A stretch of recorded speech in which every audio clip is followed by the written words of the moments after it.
अगर राम को अयोध्या वासियों ने ठुकराया है तो राम भी उनको ठुकराएंगे। 6 दिसंबर 1992 का वो कालिक जो राम भक्तों ने पूरे देश से आकर अयोध्या में विध्वंस कर दिया था, लेकिन राम मंदिर बनने के उपरांत ये जो कालिक अयोध्या वासियों के मस्तक पर लगा है, ये शायद हजारों हजार वर्ष तक ना ध्वस्त हो। মন্দিরের গর্ভগৃহে যখন রামলালার মূর্তিতে প্রাণ প্রতিষ্ঠা হচ্ছিল, সেই সময় ওখানে উপস্থিত হন স্বয়ং শেষনাগ। অনেকেই হয়তো জানেন যে স্বয়ং লক্ষণজিকে শেষনাগের অবতার বলে মনে করা হয়। প্রাণ প্রতিষ্ঠার সময় এই ধরনের আশ্চর্য ঘটনা ঘটার ফলে এখানে উপস্থিত সকলেই খুবই বিস্মিত হয়ে গিয়েছিলেন। আজকের ভিডিওতে এই ঘটনা সম্পর্কে বিস্তারিত তথ্য আপনাদের সামনে তুলে ধরব। সবাই কমেন্টে জয় শ্রীরাম লিখতে ভুলবেন না। সকলকে পুরাণ কথা নতুন একটি ভিডিওতে স্বাগত। আজকে আপনারা জানবেন রাম মন্দিরে প্রকট হলেন শেষনাগ। ভিডিওতে এগোনোর আগে সবাই কাইন্ডলি আমাদের চ্যানেলটি সাবস্ক্রাইব করে নেবেন। অযোধ্যা একটি ইতিহাস তৈরি করেছে। অযোধ্যায় ভগবান রামের মন্দিরটি তৈরি সম্পন্ন হয়েছে এবং সেখানে ভগবান তার ভক্তদের দর্শন দেওয়ার জন্য উপস্থিত হয়েছেন। প্রাণ প্রতিষ্ঠার আগে মন্দিরের গর্ভগৃহে কারোর প্রবেশ নিষিদ্ধ করা হয়েছিল। রাম মন্দির নিয়ে বহু বছর ধরে যে আন্দোলন হয়েছিল তাতে বহু মানুষের মৃত্যু অবধি হয়েছিল। অবশেষে অযোধ্যায় ভগবান রামের মন্দিরটি স্বীকৃতি লাভ করল। ওই দিন মন্দিরের গর্ভগৃহে ভগবান রামের মূর্তির প্রাণ প্রতিষ্ঠার সময় এক আশ্চর্য ঘটনা ঘটেছিল। 4 ভাইয়ের সঙ্গে রামলালার ছোট মূর্তি এবং 5 ফুট উচ্চতা বিশিষ্ট রামলালার বালক অবস্থার মূর্তি গর্ভগৃহে স্থাপিত করা হয়েছিল। সবার প্রথমে সকল দেবদেবী, নবগ্রহ, রাশিসমূহ এবং সকলের উদ্দেশ্যে পূজা অর্চনা করা হয়। এরপর মূর্তি শুদ্ধিকরণ করা হয়েছিল।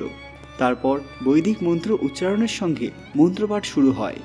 অনেকে বলেন যে এই সময় এক আশ্চর্য ঘটনা ঘটে। গর্ভগৃহে ভগবান রামের মূর্তির পেছন থেকে হঠাৎ একটি ছোট সাপের বাচ্চা বেরিয়ে আসে।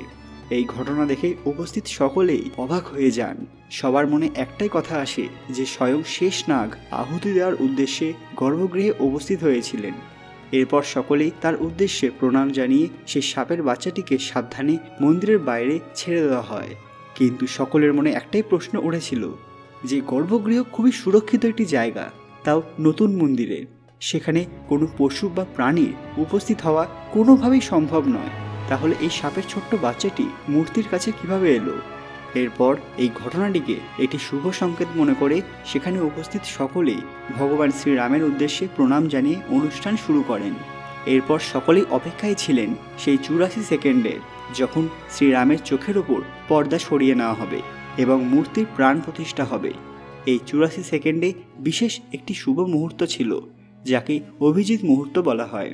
এরপর ওই বিশেষ মুহূর্তে প্রভু শ্রীরামের চোখের ওপর থেকে পর্দা সরিয়ে নেওয়া হলো। মূর্তির চোখের সামনে রাখা কাঁচ ভেঙে গেল এবং মূর্তির প্রাণ প্রতিষ্ঠা হলো। এই প্রাণ প্রতিষ্ঠা না হলে কোনো কিছুই পুরোপুরি সম্পন্ন হয় না। এই প্রাণ প্রতিষ্ঠায় সফলতা পেতে বেদ এবং পুরাণ থেকে প্রাপ্ত জটিল আচার অনুষ্ঠান ধাপে ধাপে অনুসরণ করতে হয়। আপনারা জানলে অবাক হবেন যে শেষনাগ সৃষ্টির আদিম প্রাণীদের মধ্যে একটি। পুরাণে বলা হয়েছে যে মহাবিশ্বের সমস্ত গ্রহকে তার ফণার উপর ধারণ করে রয়েছেন তিনি এবং তার সমস্ত মুখ থেকে ক্রমাগত সৃষ্টির পালনকর্তা ভগবান বিষ্ণুর মহিমা আর গুণকীর্তন শোনা যায়। তাকে কখনো কখনো অনন্ত শেষ নামে উল্লেখ করা হয়, আবার কখনো আদিশেষ বলা হয়।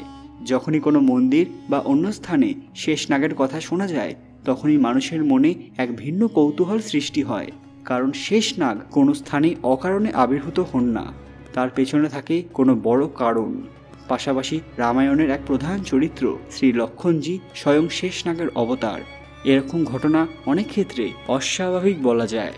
যদিও এই নিয়ে বিভিন্ন মতবাদ রয়েছে, তবুও এর আগে ভারতের বিভিন্ন স্থানে শেষনাগের আবির্ভাবের ঘটনা অনেকবার শোনা গিয়েছে। এই ঘটনায় আপনারা কতটা প্রভাবিত কমেন্টে অবশ্যই জানাবেন। প্রকৃত রামভক্তরা আজকের ভিডিওটি লাইক করবেন এবং সবার সাথে শেয়ার করে দেবেন। আর এরকম দরকারি তথ্য পেতে পুরাণ কথা অফিসিয়াল চ্যানেলটি মনে করে সাবস্ক্রাইব করে নেবেন। খুব তাড়াতাড়ি ফিরে আসবো এরকমই কিছু দরকারি ভিডিও নিয়ে। ততক্ষণ আপনারা এই ভিডিওগুলো দেখতে পারেন। ধন্যবাদ।